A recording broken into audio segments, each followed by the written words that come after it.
Hi friends, I'm glad to welcome you to our channel.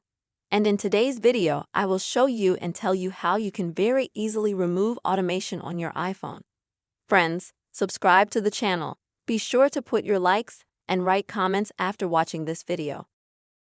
So let me show you what I want to tell you about. And on the iPhone, there's an app called Shortcuts, where you can create different automations. For example, automations like I have that alert you when the battery is 100% charged, or any of the other ones that you want to do personally.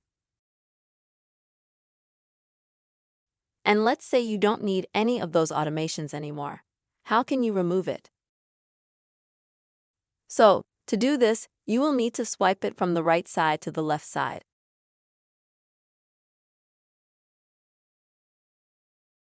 If you swipe just a little bit like that, then you'll hit the delete button. And then confirm your action and the automation will be deleted. Or you can swipe very quickly, pause, like this. And as you can see, the automation is removed very quickly like this. These are the two methods, friends. You can easily remove automation from your iPhone. I really hope you found this video helpful and useful. Please put your likes, write comments, and subscribe to our channel. See you soon.